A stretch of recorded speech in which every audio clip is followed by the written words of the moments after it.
we ready? Yep. Now that we've seen Wrenchman and we've gotten that out of the way, let's do something quite a bit more interesting and realistic and useful. Oops. Hopefully I won't need that. Okay, just as before, we're going to make like a maze game, kind of like the one that I drew on the board earlier. And we're going to make this sort of in prototype mode. Yes, I did make a new scene. Thank you for reminding me. I haven't saved it or anything. I just literally hit new scene. Move this out of the way. And since I'm thinking about it, I'll go ahead and save it as part 2, since I'm not very creative tonight. Or maybe I'm just saving my creativity for when it matters most. So as I was saying, we're going to kind of make this in a prototype mode, meaning that we're going to worry about the code and the functionality first, and then we'll worry about making it a little more interesting. We're going to start off with simple geometry, and then we're going to add a character in. And I'm unfortunately just going to come clean with you. It's not entirely scripted, so this may not work. But the meat of this will. I saw a character online earlier that looks really good, and so I wanted to add him in. So it'll be great. I'll just tell you, it's going to be great. Cross your fingers. Okay, let's do this part first, though. So let's do the basic stuff. Let's give him a cube to run around on. Old hat by now, right?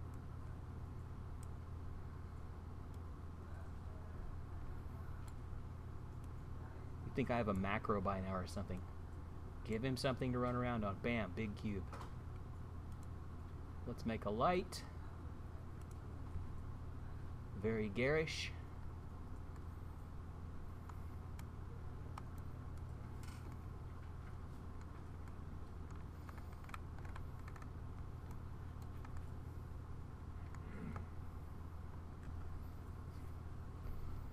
And I'm going to start off with just a sphere. Let's see.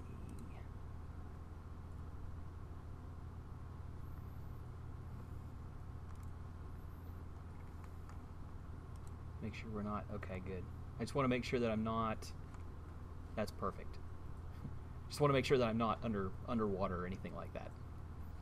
Other than that, it doesn't really matter.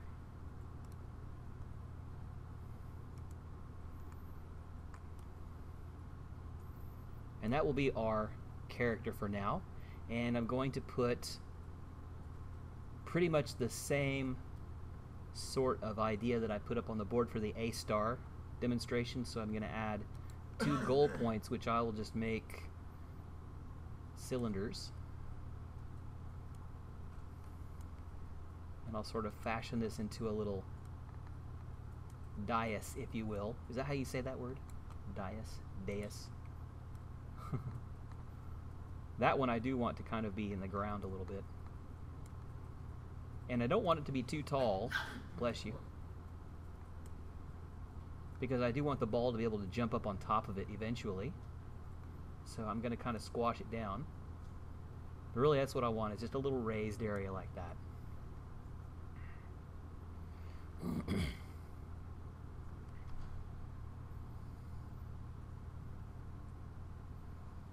And now I'll change the name of the cylinder to goal 1.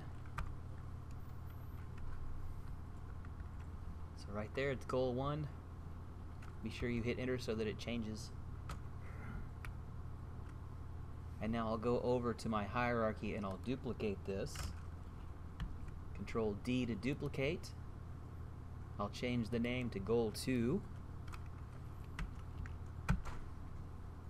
And let's move it over a distance.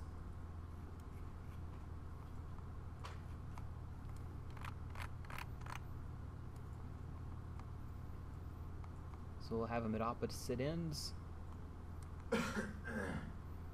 I kind of tried to line it up on that grid, but that doesn't matter. It'll be fine.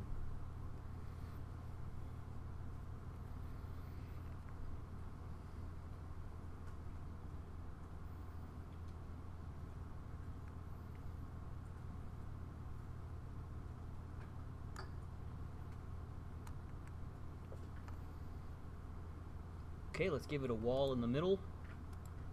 So that's just going to be a cube.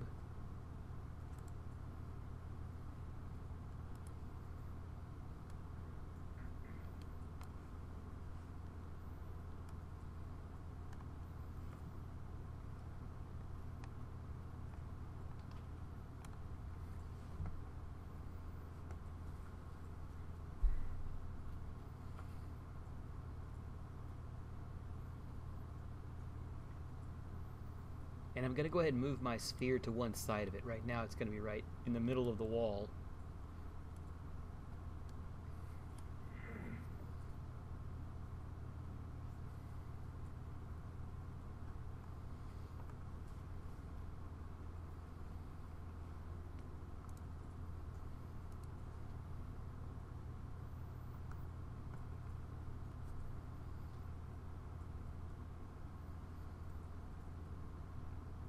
Then the last thing I'll do by way of simple setup is I'll go ahead and match the camera to this perspective view. So I'll pick on main camera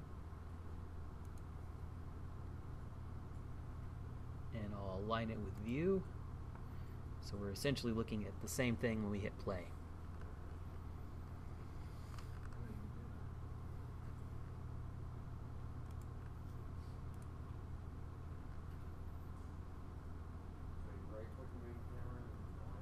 Just click main camera, go up to game object, and click align with view.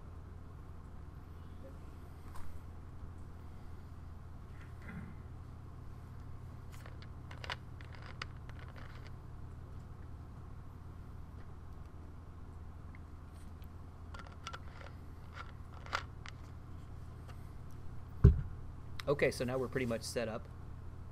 Not pretty, but functional. And now we need to make this ball roll. And what I want it to do is I want it to roll to the goal over here. If I really wanted to be a stickler, I guess I could put the ball on goal 1, have it roll to goal 2, but that's okay. I didn't exactly take a lot of time and energy to make sure that these are gridded out and on the right plane and the right distance apart and all that. I just kind of slapped them on there, which is fine. Because in the real world, you're probably not going to have things that precise. You're just going to build an environment. Maybe this could be a terrain, and the techniques that I'm going to show you work for a terrain. I should also mention that the technique I'm going to show you isn't specific to third-person games. It works just as well in first-person. Although I don't think it works in 2D yet. So that's a caveat. Okay, so how do we implement a pathfinding algorithm to get from wherever you are to wherever you want to be? Well, there's two ways. You could go take a couple of calculus classes and some trigonometry classes, and then you could come back and write an engine to do it. Or you could just do this. Go up to, which is what I prefer. Let's go up to Window and find Navigation. There it is. And that's going to open up this tab over here next to your inspector. So it puts it up here, which is probably not what you were expecting.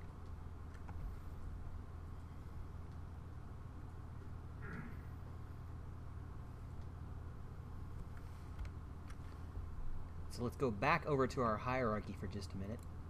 And we're going to be playing a little bit of visual tennis here. We're going to be going back and forth. So take a look at these 3 buttons right here. These are filters which will affect the view in your hierarchy. So if you click on mesh renderers, that will get rid of all the things that don't have a mesh renderer. So we don't really need our light, our camera. Those things in there that don't have mesh renderers on them are now no longer visible. Okay, we should probably go over here and rename these a little bit better. So I'm going to switch back to all just so it's normal. And I'm going to go back over to my inspector tab. And I'm going to name these properly. So this is an obstacle, or a wall if you prefer.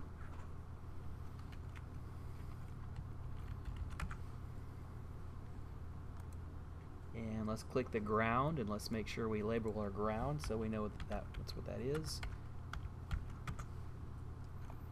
And goal 1 and goal 2 are fine the way they are. So now we at least know what we're dealing with. I'll switch back over to navigation,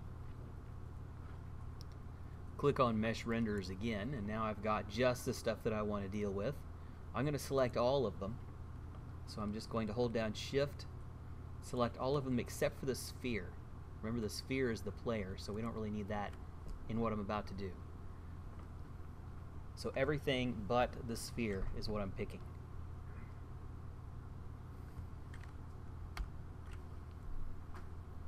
And now I'm going to go back over here to my navigation tab and find this box that says navigation static and check that.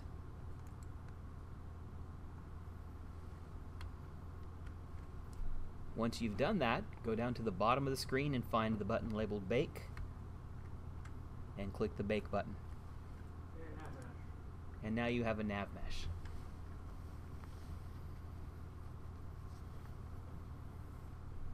So a NavMesh essentially is creating a surface where all of these computations are going to happen automatically. We don't really have to worry about things too awful much at this point. So the A-star algorithm is already implemented for us. We don't have to do any math at all. Pause, pause for applause. So what it's showing you is the blue area. That's the area that our player will be able to walk or traverse, I guess, since it's a ball. This is the area that they can travel on. And it knows that this wall being upright is something that it can't traverse. So it's not blue, and you'll notice that there is a radius around this. So that's how close the player or the ball can get to the wall before it can't go any further. If we want to adjust this, we can go to the Bake tab of the navigation tab, and we can adjust the radius. So we can try this out. We can set it to a radius of, say, 1, and then bake again. And now you can see that there's a greater distance between the wall and the walkable edge.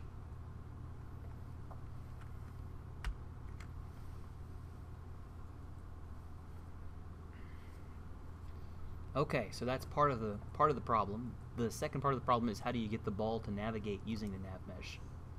And that's actually pretty easy too. Switch back over to the Inspector tab, and I'm going to close some of these up so that I have a little bit more room.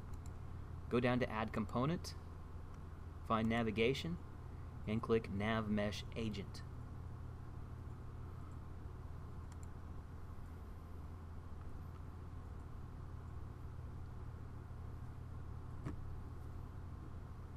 Okay, so now we've got our NavMesh Agent. Blah.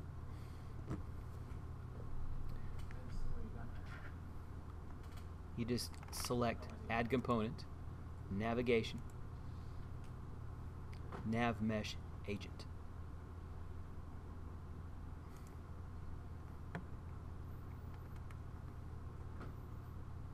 And note that there are a few things on here that you can work with. Actually, let's zoom in on, whoops.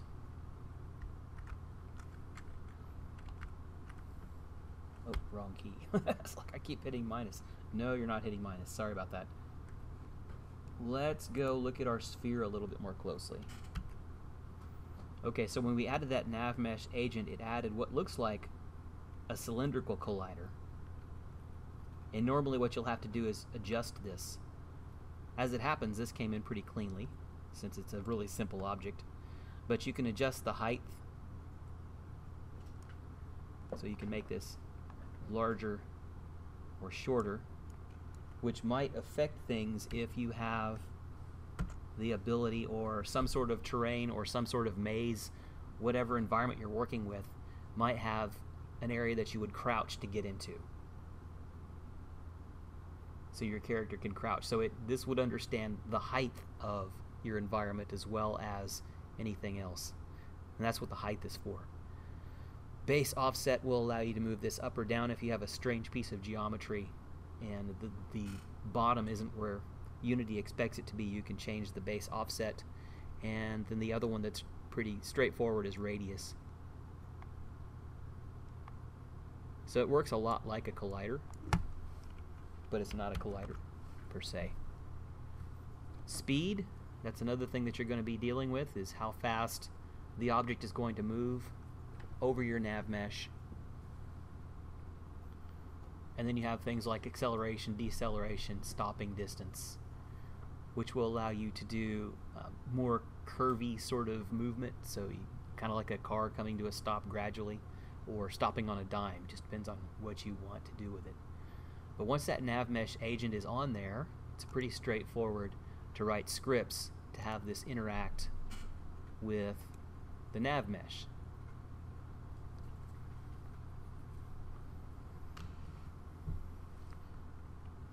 So why don't we create a new script? And what should we call it? We'll call it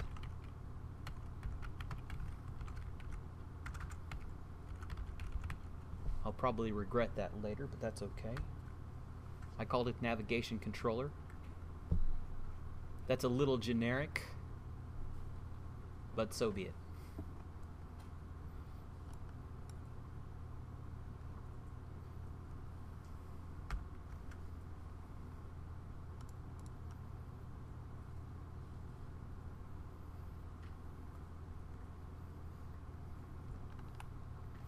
Okay, we're going to use the same pattern you've seen over and over again. We need a reference to the NavMesh agent, so I'll make a private variable of type NavMesh agent, which I'll call agent.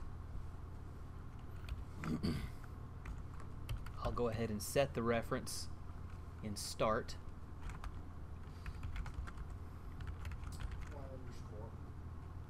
It's a private variable. By convention, you're supposed to start them with an underscore, so that you know but you don't have to. That's just a convention.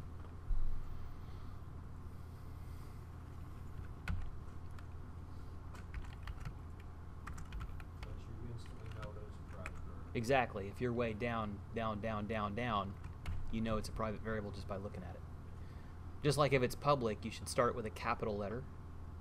If it's local in scope, you would start it with a lowercase letter. Don't have to, that's just convention.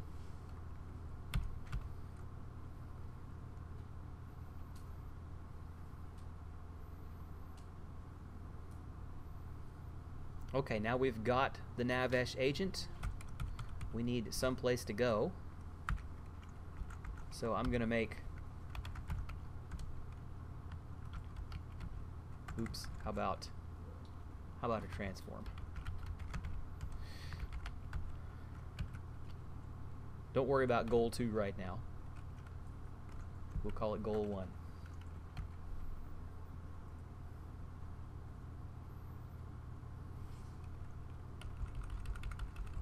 I could have made it a game object, but then I would have to do more typing. I hate typing.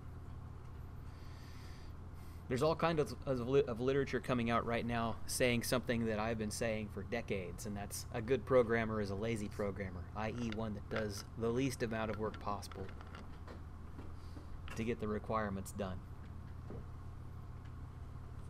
Some people call that efficient, some people call that lazy. It just depends on your point of view.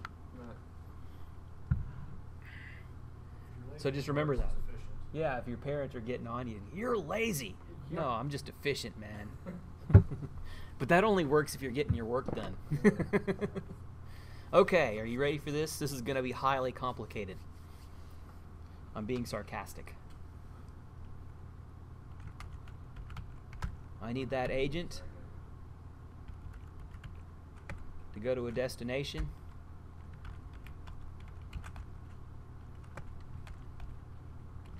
Namely the position of goal 1.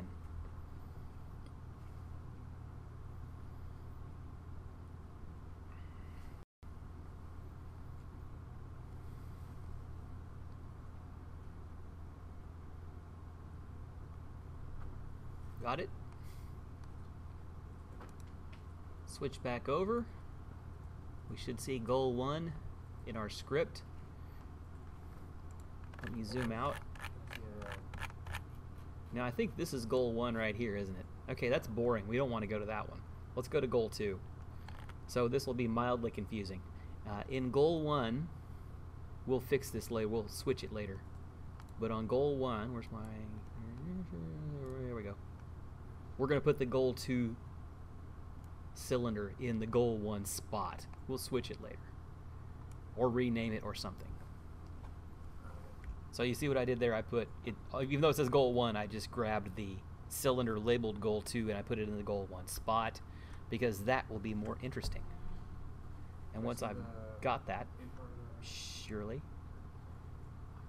Once I've got that, all you have to do is save the scene at this point.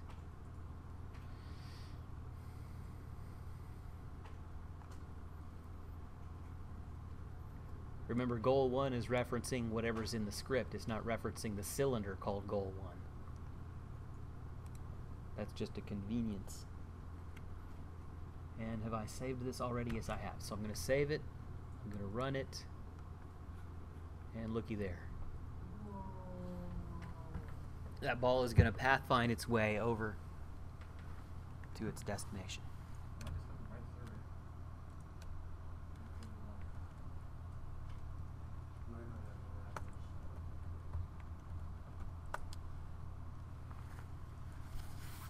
And then it's just going to sit there. Not bad. Now, you'll note, where did it come to rest? Dead center. That's going to help you if you want to make a tile game. Because if you think about it, you could make a bunch of squares. Those would be the tiles. Put them all, line them all up so that they're all in the same Y plane. And then select them all and have your NavMesh be over it. And then tell it to go to whatever square you want. And it's going to go dead center on that square without you doing anything to it.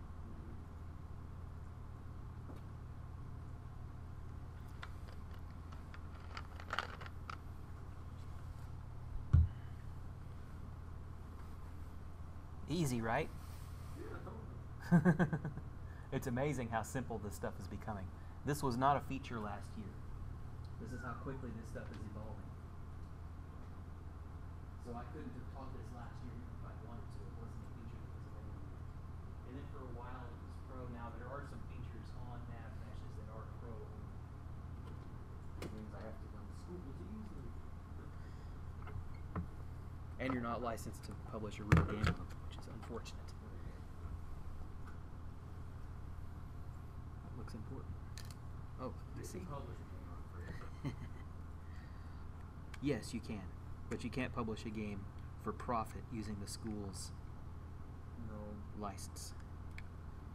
We've already gotten in a great deal of trouble with the Unity people. And they know who we are, which I consider a badge of honor. Yeah, we used to teach the class with the free version. We just put the free version everywhere. And they found out we were using it for teaching, and they said, well, it is free for indie game developer use, but it is not free to teach with. They consider that a different matter entirely. And so we were forced to very quickly come up with licensing money to buy licenses for everything. And that's why this was kind of a coup for us to get 10 copies for in here, because they had the same problem. They know that we just can't slap the indie version on these lab computers, these classroom computers, and get away with it. And we play by the rules here.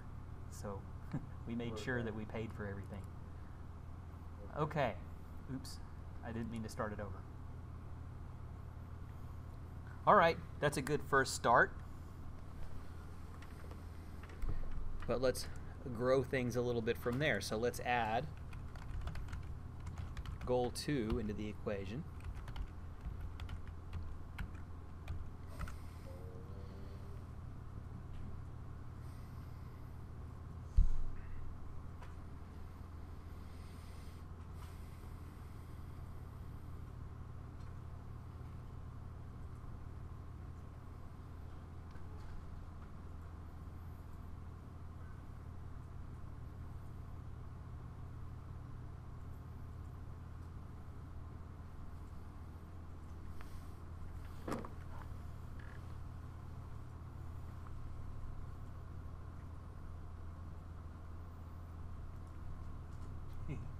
This gets complicated quickly. Okay, fun.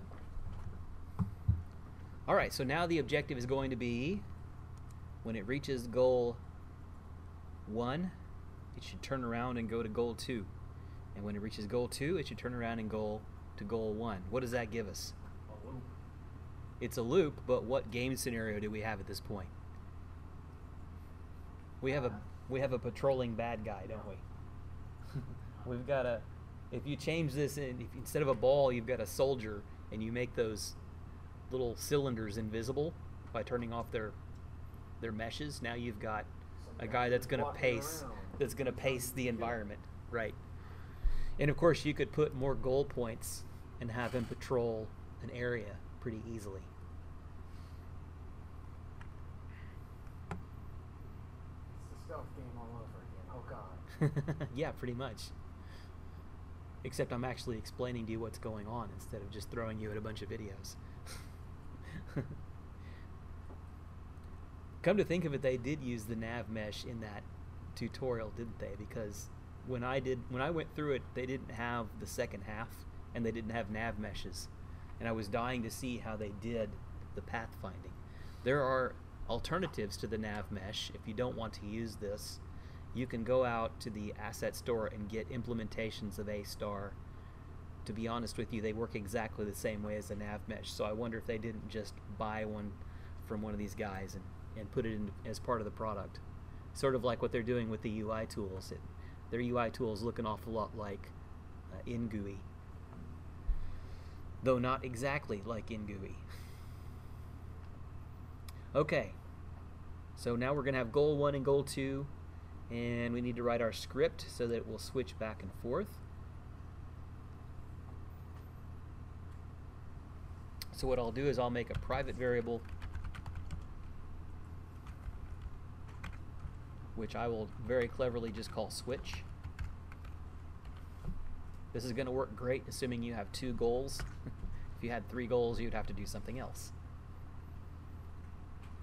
But it wouldn't be much harder. Okay, now how are we going to make this thing switch between locations? We can come down here and we can say if switch is true, then send it to goal 1.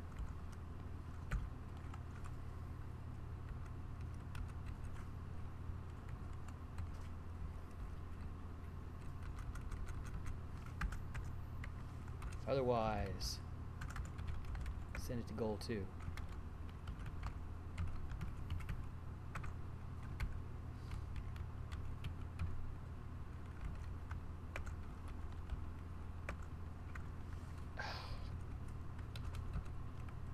One of these days they'll fix that.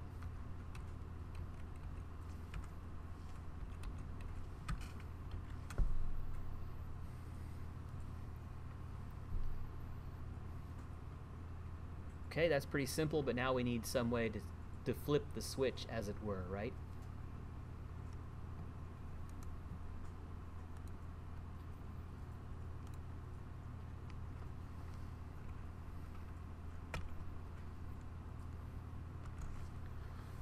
So why don't we make a function just for that purpose?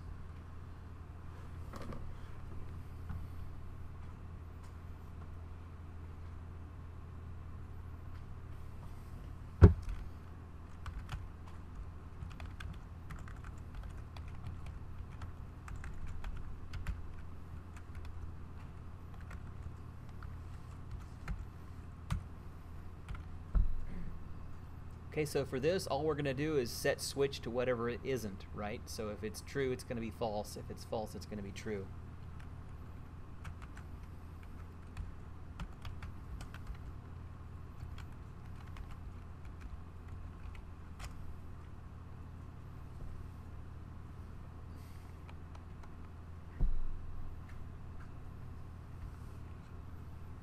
So that's almost poetic, right?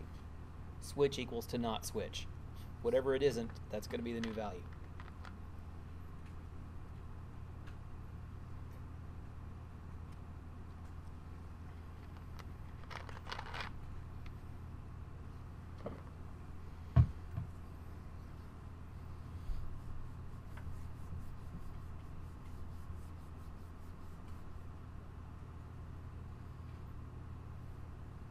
We good? Yes? Yep.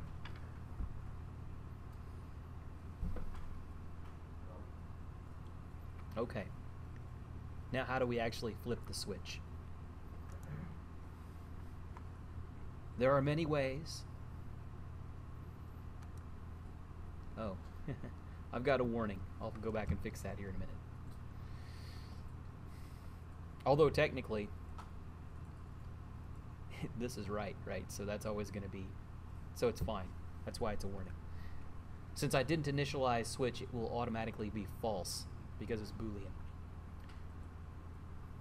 Alright, so we have this nice capsule collider on our two goals. So why don't we go ahead and set this to trigger on both of them.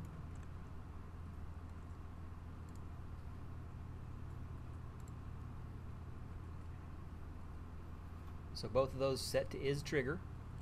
That means their collider no longer interacts with physics. Instead, it interacts with scripts.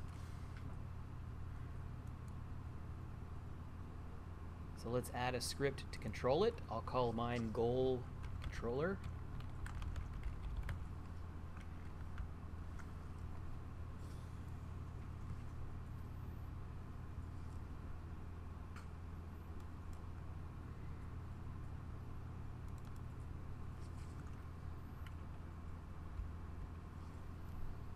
So what'd you turn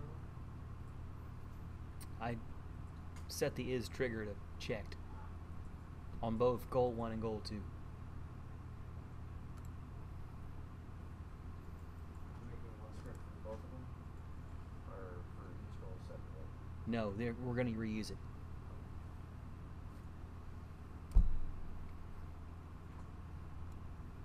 Okay, so how do we deal with a trigger? We use the method on trigger enter. There are 3. We haven't really talked about triggers. I kind of assumed that they were blasé and mundane, but I guess that's probably an invalid assumption. So trigger happens anytime you enter that collider. So anything that enters the collider is going to trigger this method quite literally. And there are 3 methods that you can use, or 3 methods that are common, I guess I should say. Trigger enter, trigger exit, and trigger stay. So trigger enter fires once, trigger exit fires once, trigger stay will fire continuously until trigger exit is triggered, if that makes sense. So imagine 2 things coming into contact with each other. As long as they remain in contact with each other, trigger stay will be in effect. And I should be saying they're colliders, as long as their colliders are overlapping. This particular method requires a collider.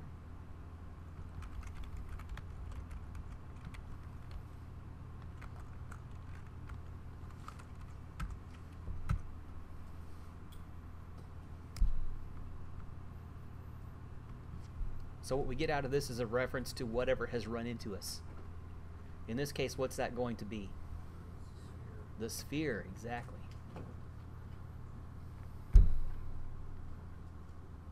Okay, now we really only want this to happen for the sphere, right? So we're probably going to need to tag this sphere of ours. And let's just decide right now, since we've decided that this is probably going to be a bad guy patrolling a route, we're going to call him the enemy. So I'm going to say if other.gameObject, since we've got the collider, we can get the game object. Once we get the game object, we can do anything we want, right? Including find out what its tag is.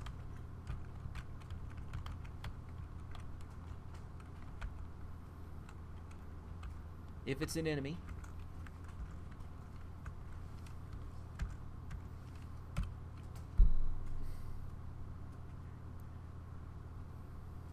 then we want to call that flip switch method on the sphere, right? There's a couple of ways you can do that. The easiest is send message. So send message is designed to call a function on some object that you have a reference to. So actually it should be other.sendMessage. And you need the name of the function passed as a string, which we called it flip switch, if I remember correctly, right? And there are ways to pass arguments, but this particular method didn't have any. So just calling flip switch should suffice.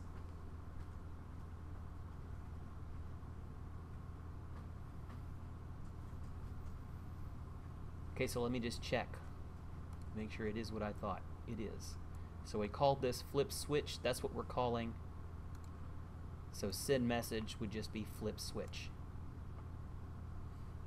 So the key to this, and I've said this many times, is having the reference to whatever it is that you're going to be manipulating. In this case, since it has collided, we have a reference to it because it has collided with this object. Another example of getting a reference is what we do with all of our scripts when we put something on it. So if we go back over and look at our sphere, we have a reference to those goal points because we have defined them here in the script. So that's one of the big tricks. How do you get a reference to whatever it is that you want to manipulate? Okay, so now we've got our script presumably on goal 1. Is that where I put it, or did I put it on goal 2? I put it on goal 2. So let's take a look at goal 2 for just a minute. And let's make sure its collider is adequate, and it looks like it is. You might make it bigger if you want to, but I think that will be okay. Now we just need to add this same script to goal 1. Pretty easy. I'm just going to grab goal controller with goal 1 selected in my hierarchy. I'm just going to drag it and drop it on there. That's the easy way. The other easy way, I could have selected add component, and I could have scrolled down to scripts, and you have a list of all of the scripts that are currently in your project right now, even the ones you didn't write, like third person controller, third person camera. The other 3 we did write, and I could have just added the goal controller that way. So either of those is fine.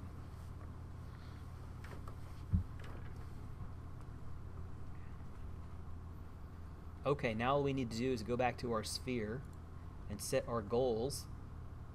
So we'll set goal 1 to goal 1 and goal 2 to goal 2. And now with a little bit of luck,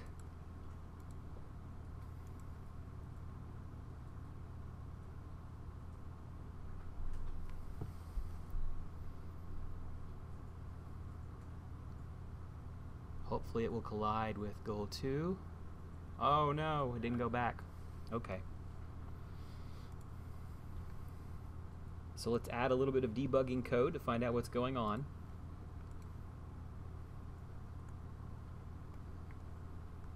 So let's go into goal controller. Oh, I know what it is. We forgot to tag. We forgot to tag our sphere with enemy. So let's do that. It's always something, right? That was obvious. What I would have done is I would have come in here and above the if statement I would have added debug.log, something really silly, bang, and then I would have come down here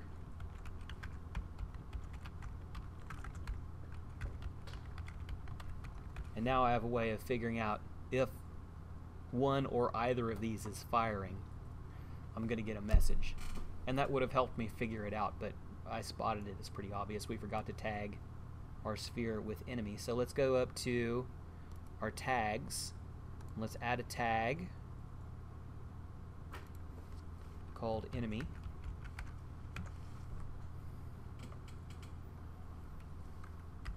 So just type it right in there. And now I can go back to my sphere and set the tag to enemy.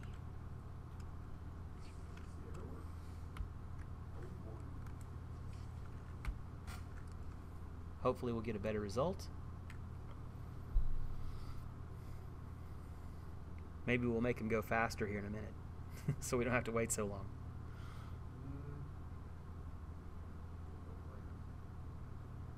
Okay.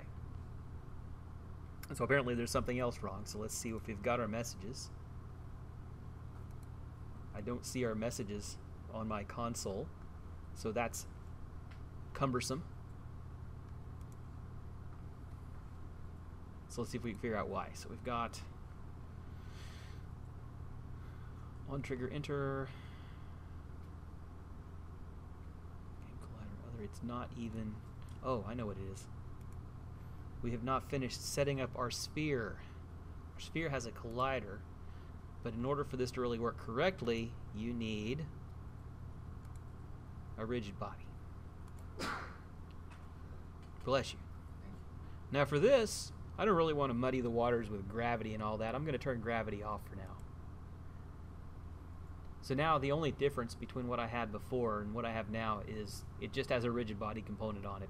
It's still going to hover above the air like it does now. I may choose to turn that on later, but for now, why muddy the water, as it were?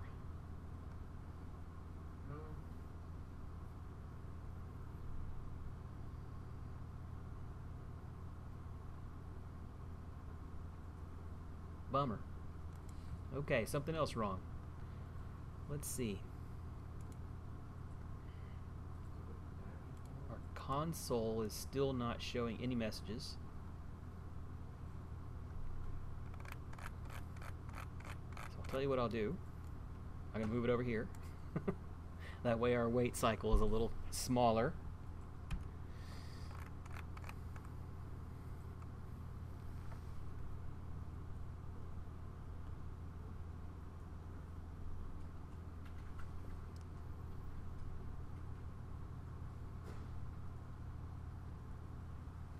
Let's see. Other. Oh, okay. Small problem here. It should be other.gameObject. .send message. The problem has to be in this script. Why is that? How can I narrow it down to just this script? No. I put 2 logger messages in here, and neither one of them is firing, so this script is never running. So hopefully, let's see if this fixes it. Now that I said that, I'm kind of thinking maybe it won't.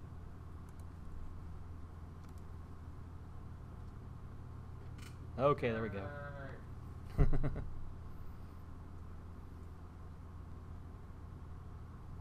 wasn't working because we were dumb.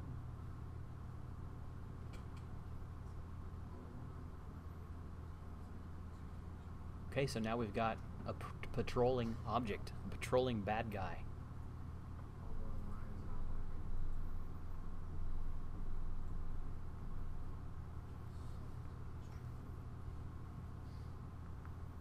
I'm going to do one more thing to it, and then we'll see why yours isn't working. I'm going to switch back over to navigation controller.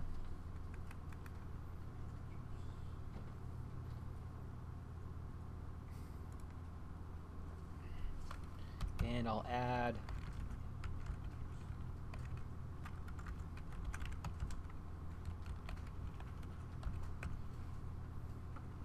a variable for speed.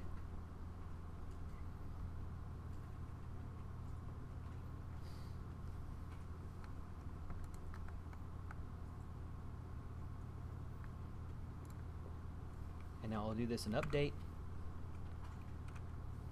I'll say agent.speed equals speed. So now I can control the speed that my character is moving from the inspector, which is kind of nice. So now we've got the speed variable. It might have been good if I'd set a default value to like 3.5, which is what I happen to know it is, but we'll set it to something like 6 and see if we get a fast result. The other thing I'm going to do is move this back.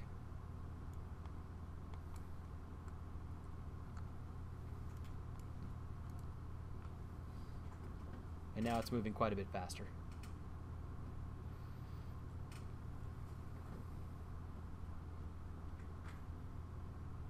If you watch closely, it can actually jump up on top of that thing. You can see the Y change a little bit.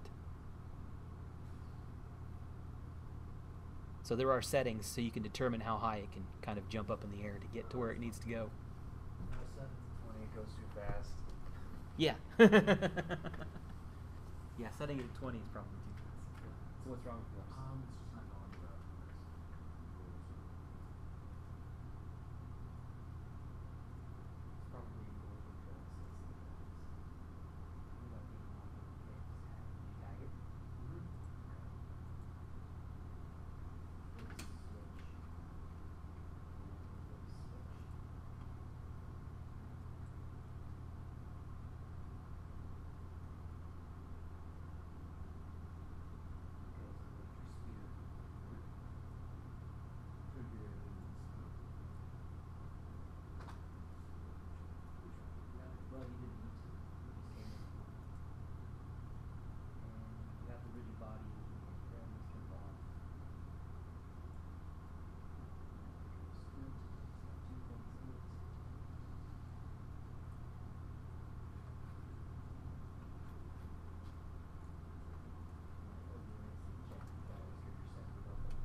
back up there, please. Set the speed in the update.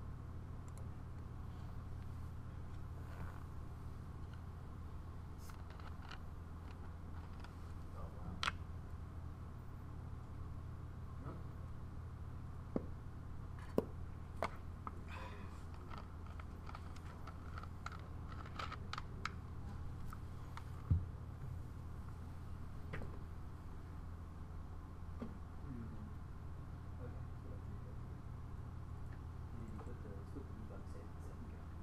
So you can see if it's even firing.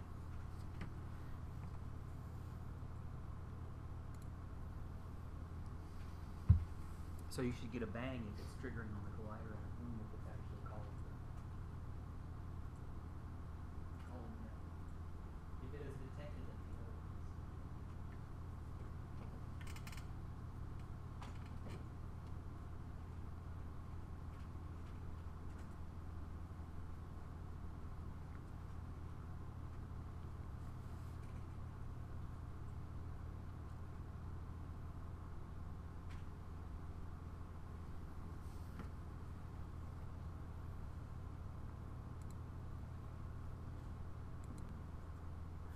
Okay, everybody's works now, yes?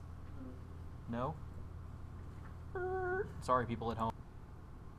Oops, forgot to start recording again.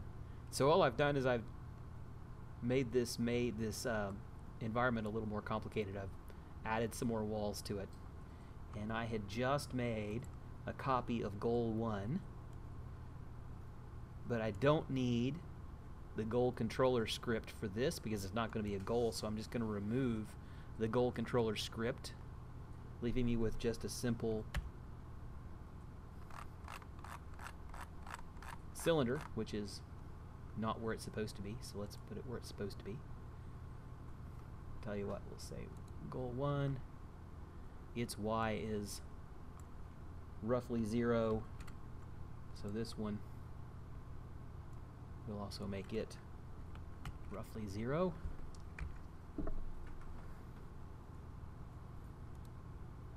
Let's see if that did it for us. Okay, I want it positioned sort of at the end of this wall right here. And I'm going to close the gap. And I'm going to make this a little bit bigger. This is going to be a fire trap. So I'll make this a little bit bigger so that it really does close off. I don't want there to be any gaps that the NavMesh might figure out a way to slip through.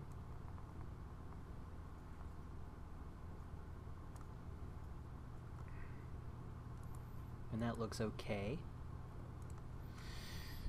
And now, of course, I need some fire, don't I? So why don't we bring in some fire? So I will import particles.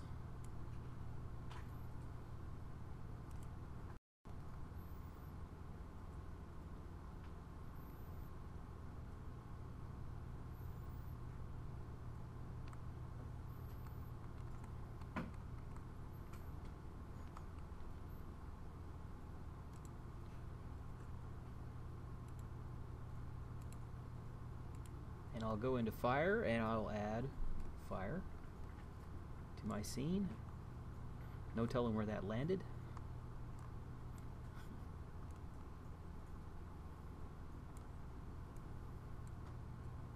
I see the smoke though.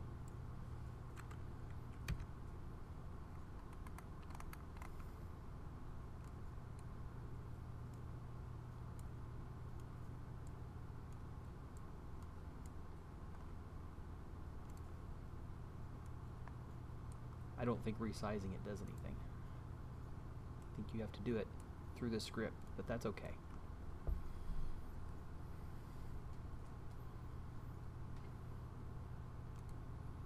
Okay.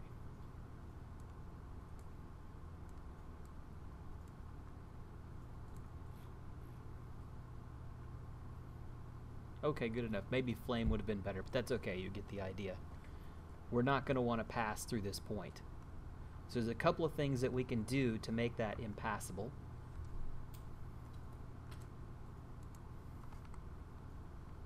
So we're going to have to rebake our NavMesh because we've added things to the scene. So why don't we do that? I'm going to rename my new goal from goal 1. I'm going to call it Pyre so that I don't get it confused with the other ones. And now I need to select my geometry, go back over to my navigation tab and select my geometry, not my sphere, not my camera, my ground, my 2 goals. I'm not going to select the fire, and I'll rebake it. And now I've got all of that. Now if I don't want the player to be able to pass through the fire, then there's a couple of ways I can do that. I can grab Pyre and turn off navigation static and rebake, and now it is an impassable area. So that's sort of the cheap way to do it. The other way to do it would be to go ahead and make it navigation static. By the way, navigation static implies that it's not moving. So if you had a platform or something like that, then you might have to do some more interesting tricks. But if we want to have that remain navigationally static and yet have this represent a higher cost of movement, we can do that. We can set it to a layer. So we have a number of layers that are here, and let's see if we can change one of them. Simply call this one Fire, and we can set the cost to, say, 1,000.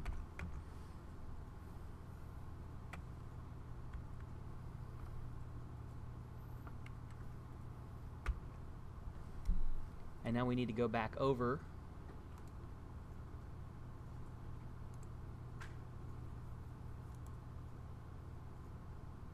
and let me see. Oops. I would have expected that to change. I guess it doesn't. Alright, let me see. How do we set the layer? I don't think it's in layers, because that would be too obvious, right?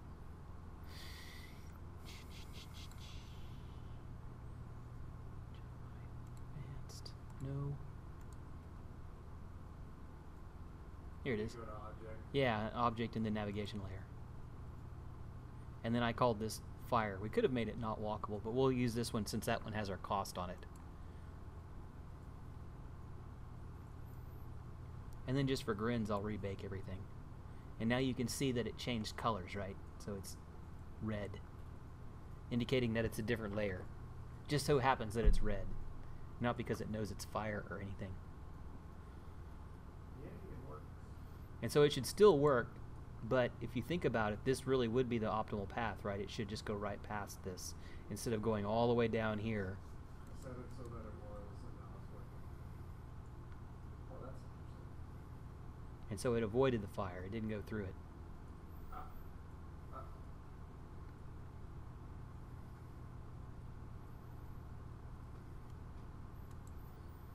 Okay, so that's how you can use navigation layers with different costs.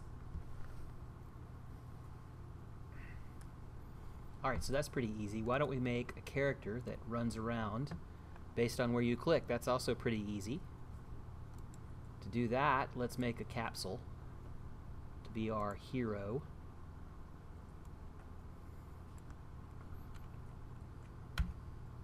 And just make sure that it is above ground, so it's not going to fall through.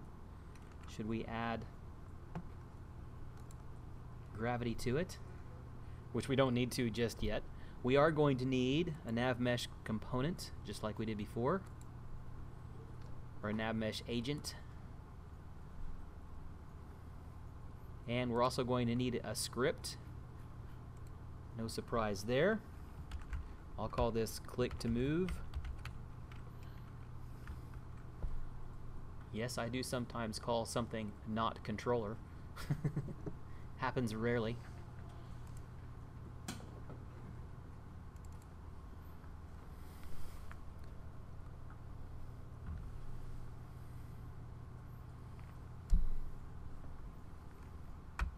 Okay, our click to move script, pretty easy. Just like everything else has been so far. As before, I'll create a private instance to the NavMesh agent.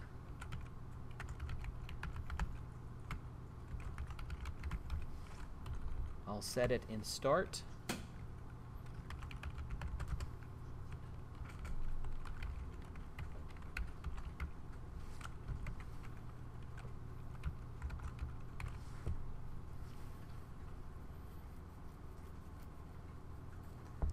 So far so good. Now for the magic. Wherever I click, I want to go to that location. So I'm going to use a ray cast for this, believe it or not. But it's a special kind of ray cast. It's going to look a lot like the one you've seen before. Actually, before I do this, let's do our mouse click first. So we'll say input get mouse button down 0, which is the left mouse button.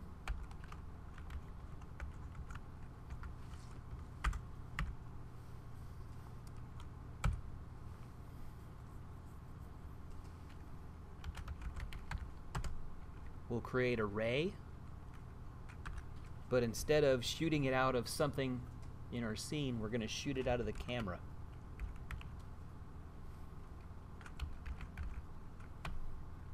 So we'll say camera main with a big C, camera.main, so that's going to find the main camera in the scene. There can only be one main camera. You can have multiple cameras, but only one of them is going to be the main camera.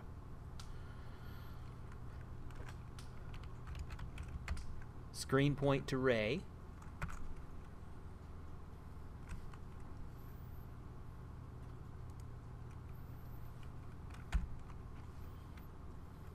And then it needs a position, which handily will simply be input.mouse position.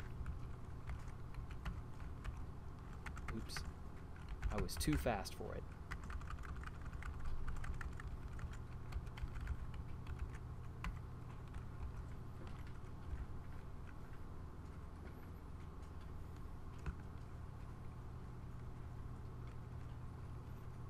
Okay, so there's our cast. Now we need to figure out whether we hit anything, which of course we will.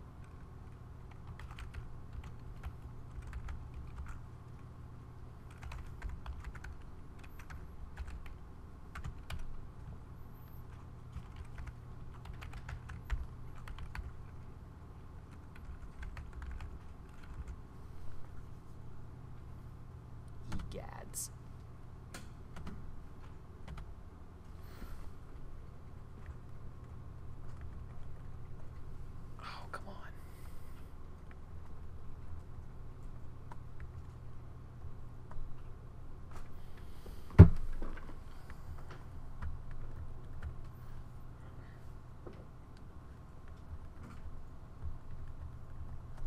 There we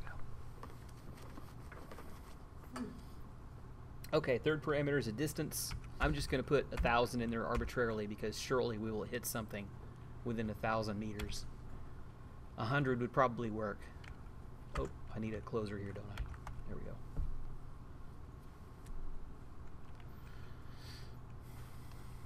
Oh, and that's wrong. I forgot where I was. There we go. Okay, if it hits anything, then here's the magical part. Same thing as before, set destination.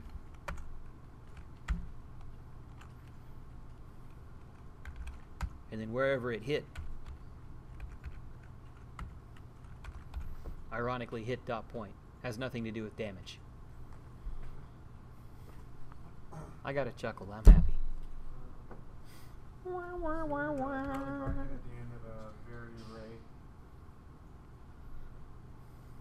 line. Yes.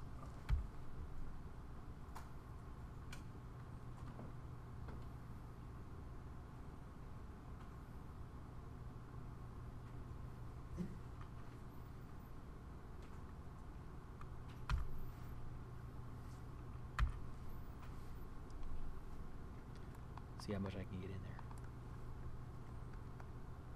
That's better.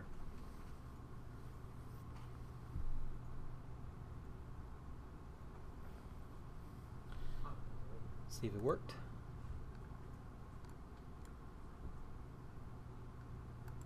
Should be able to click, and it should go to wherever it is that you clicked.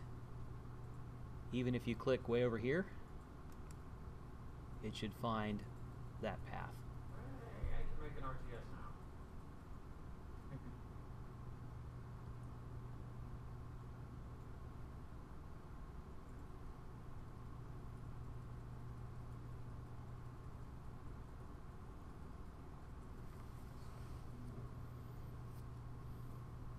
Although I have a problem with the sphere. What is the problem? When it wants to loop around, it tries to go through the fire and then it gets stuck. It's rather interesting.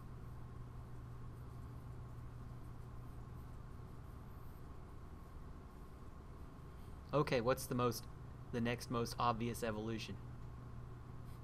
If the sphere can see the guy, it should Go chase after him. the guy. It should chase him. Let's do that. But could you I can look at it, but we only have 25 minutes left, so I kind of have to be in fast mode now. I'm going to move my guy over here because it would be kind of dumb to have him start off at the same place, right?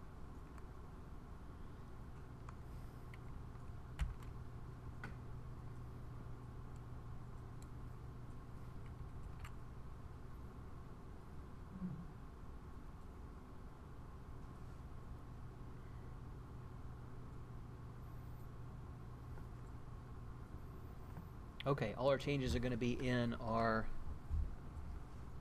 navigation controller for our bad guy. when we give him the player tag one?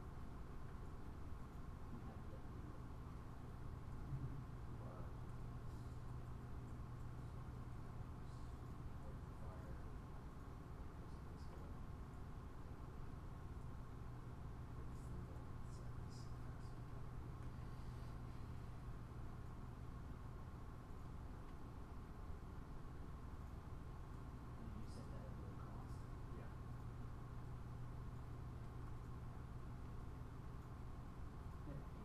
Yeah.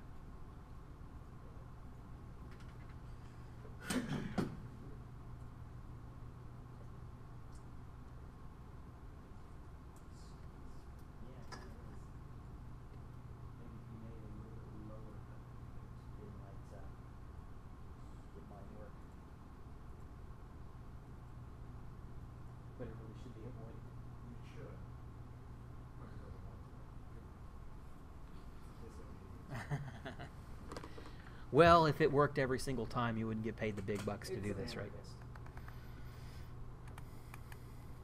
Okay, so how are we going to make this chase down our good guy? Yeah, it's still trying to go to. Oh well. Yeah, we'll have to troubleshoot it at a later date.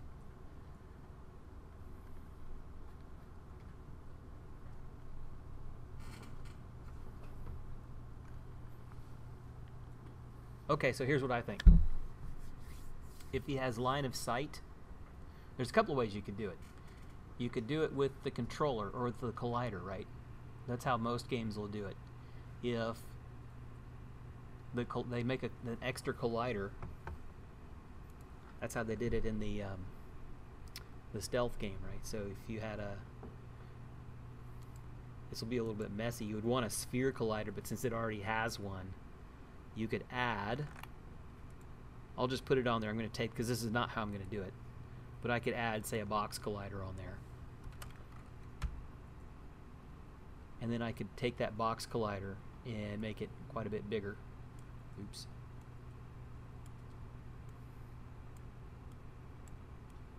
And then I could say if our player enters that box collider, then give chase. That's how a lot of games do this, and that's there's nothing wrong with that.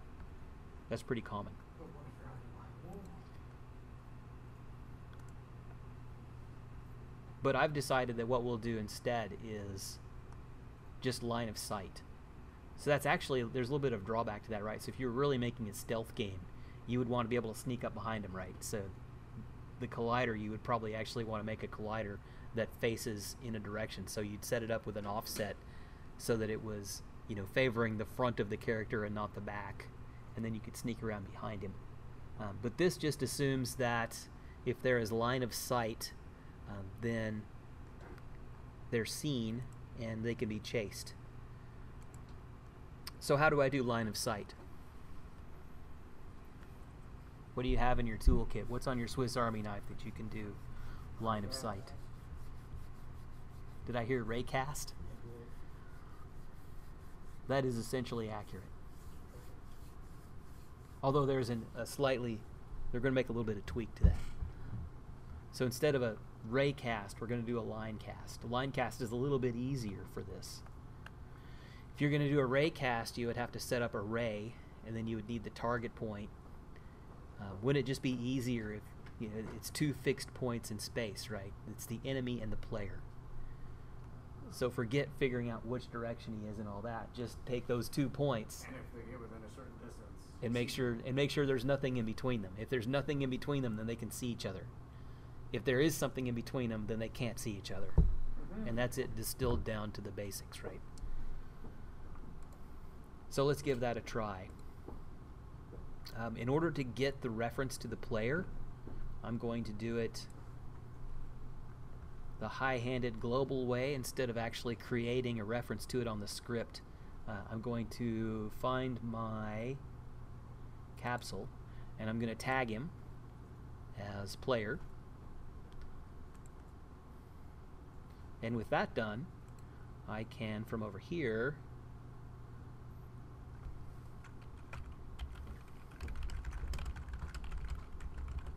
find out if I can see the player. So I'm going to need a reference to the player.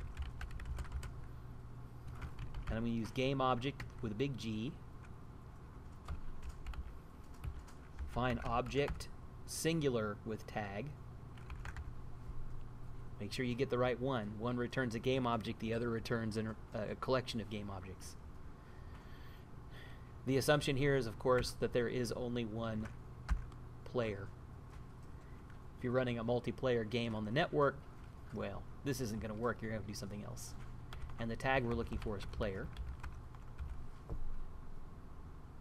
So now we've got the reference to the game object, which means what? We can do anything we want to him, right? He is at our mercy. It's like a golem. If you know his name, you can control him, right? Okay. We need to get the distance from the player. Let's see. No, we don't need to do that yet. That's the next trick. First, we need to find out if we have line of sight. So we'll say if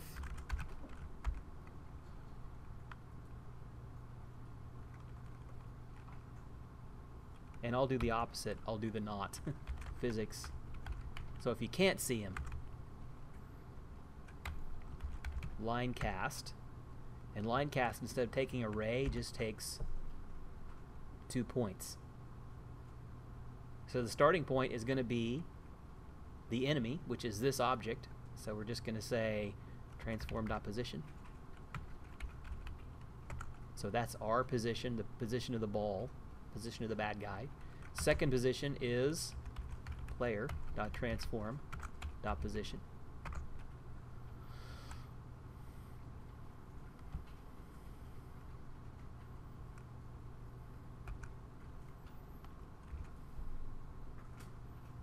Oh, I keep doing that with my if statements, don't I? That's bad.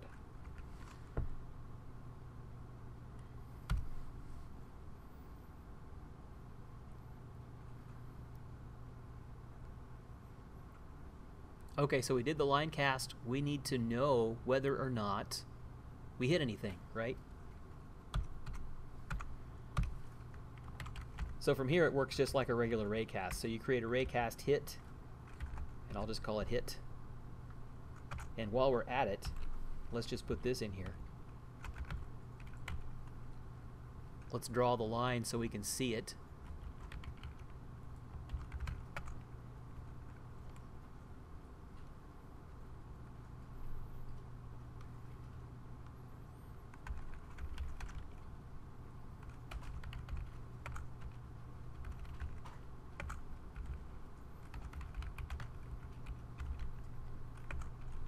So that's good for debugging. We'll actually be able to see that, visibly see that line in the game window.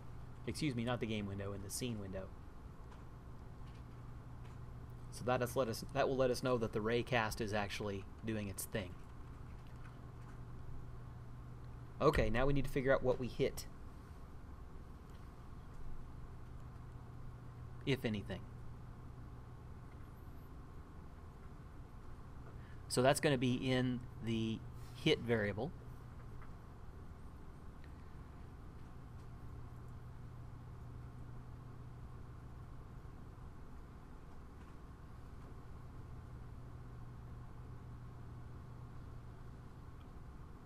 Okay. I remember the process I went through last night, and I'm staring at my script, which is, of course, the final edition, which has all of the mistakes edited out, which is unfortunate because I wanted to show you all the mistakes. Okay, so physics line cast, transform. Okay, so we need to find out if we hit anything. That's going to return true if it hits something.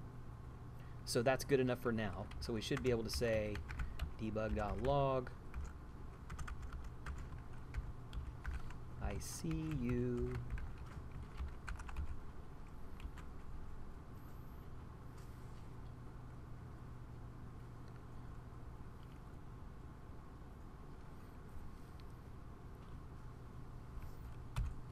Otherwise,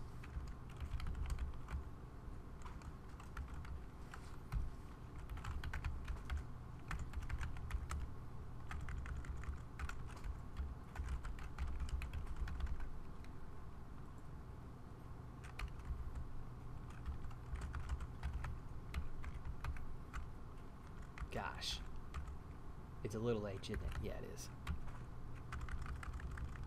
Boy, it is not being my friend tonight, is it? Hit, not wheel hit, the variable hit. Dot name. I wonder if that would work. Game object. No, collider. It's getting a collider.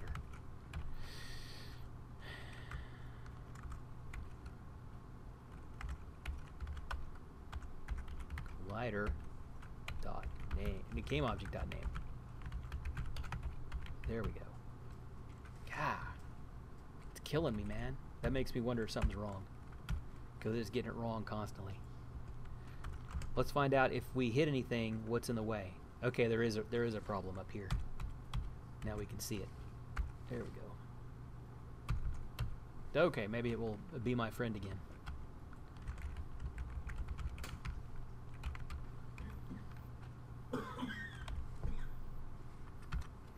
Okay.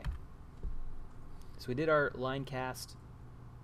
If there's nothing in the way, we should get the message, I see you. If there is something in the way, it should write what was in the way. Oh, okay. Okay. Sorry, I just had an epiphany.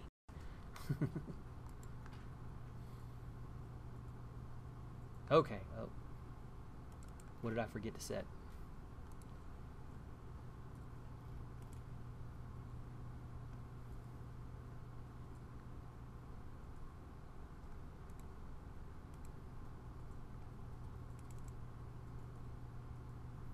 I forgot to set something. Hit collider. Game object name in the way. Why are you prone to see? Oh no! Object. You're mad there, of all places. All right. Somehow editing this has made my click to move not work. Well, that's always a risk. Okay, there's gonna be something else wrong because there's nothing wrong with that line.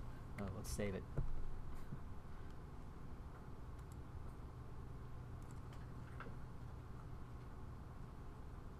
Okay, should be fine. Maybe I just didn't save it.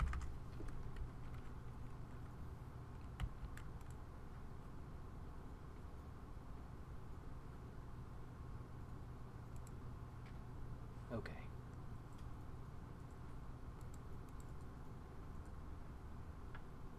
No, it definitely is mad about something. Oh, I know it. I didn't. Yeah, I did. I set this to. I set it to player. So that's not it. Capsule set to player. Will it tell me where? Navigation controller CS. line 27. So it's telling me where the error is. So let's go see what's up there. It really hates this line right here. Hit.collider. Okay, hit is null is what it's telling me.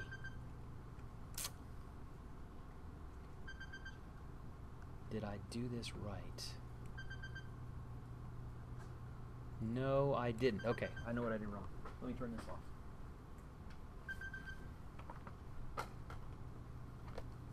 Wrap it up.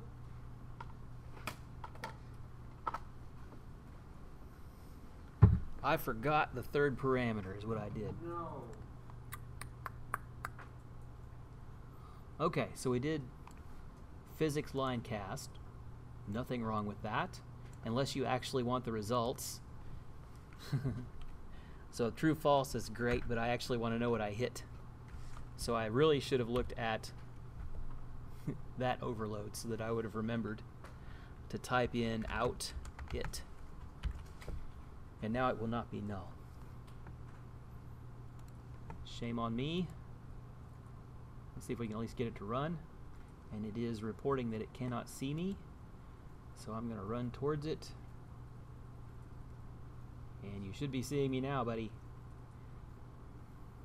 But I can't tell, so here's what I'm going to do. I'm going to pause this. And come back over here. Can't see you. Capsule is in the way. Yes. That's kind of expected, right? So since you saw it, I won't bother attaching. It is going to say that you can't see it because capsule is in the way. That is Goofy, right? So I really wanted you to see that. So capsule is in the way, so it's interfering with its own raycast. So here's what we can do. Once upon a time, we had to set a mask on our line cast, which is a pain in the butt because it involves bitwise operations. And anytime you have to deal with bitwise operations, you should try to find another way. I'm just kidding for all you hardcore programmers out there. Bitwise operations are beautiful. They're about like regular expressions, which of course are also beautiful. I'm being sarcastic. So, that was the old, back in the old days. Back in the new world, now that we're in the new world order, they've found a nice way for us to do this without dealing with it. So let's do that. If we want to not deal with array cast, let me see, we can do capsule, and we should be able to go to the layers, and we should be able to see a layer here. Oh, this is magic right here. It's called ignore raycast.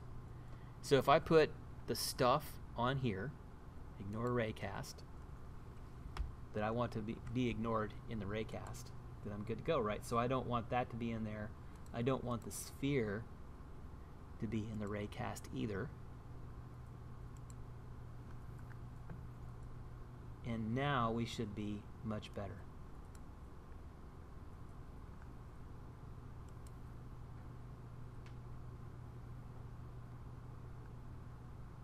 Oh, it still says capsules in the way. So we might have to solve this next week.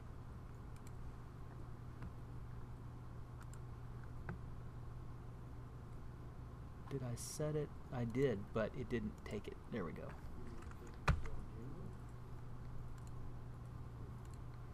Okay. That one and that one took, but the other one didn't. I got it working. So now it should be good. Can't see you, it's in the way. Let's run to meet you. Oh, now we can see each other. Okay. So if I can see you, how am I going to make it chase? If I can see you. If I can see you, then I can say agent set destination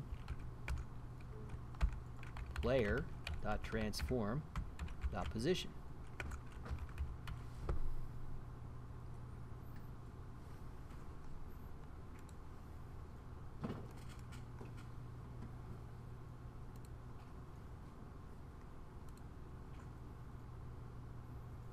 Okay, now he should see us, and now he should be chasing us. Oh, it didn't quite work. Player dot transform dot Well, it didn't work because it's in update. So update's still running, and update is down here setting it based on switch. So good in practice, but we forgot this part down here. So what we can do in our remaining 6 minutes is create another Boolean called isChasing.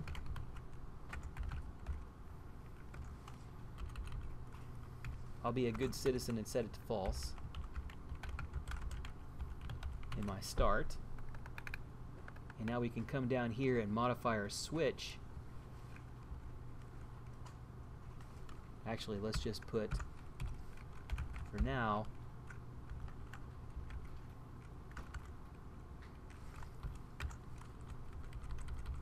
we'll wrap it. There's a better way to do this, but for now we'll just do this because it's fast.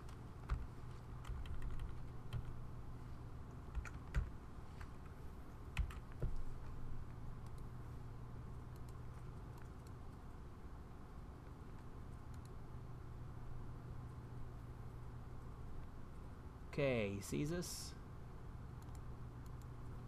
Uh-oh, it still didn't work.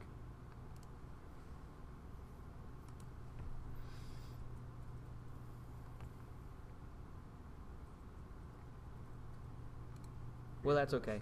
We'll have to refine it for next week. But the logic is sound, right? If you can see it, then you should set the destination. Oh, we forgot to set this to true. That's all it is. So we just say isChasing equals true. Now it should work.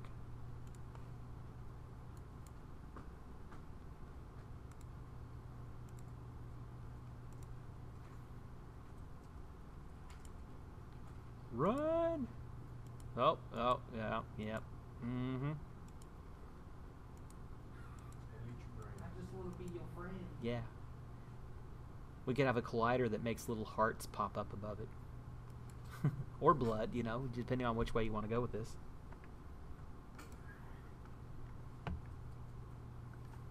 Alright, so that's pretty good.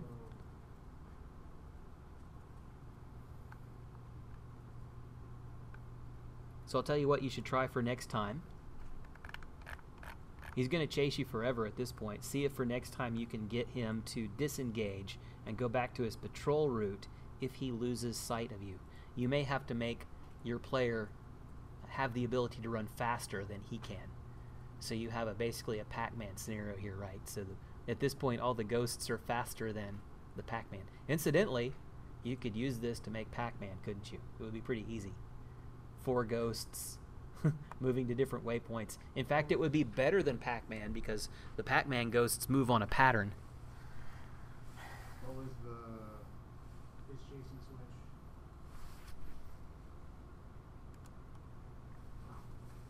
I'll post it for you so you have it. So see if you can get that working for next time. Disengage if he loses sight of well, not the enemy. If he loses sight of the capsule.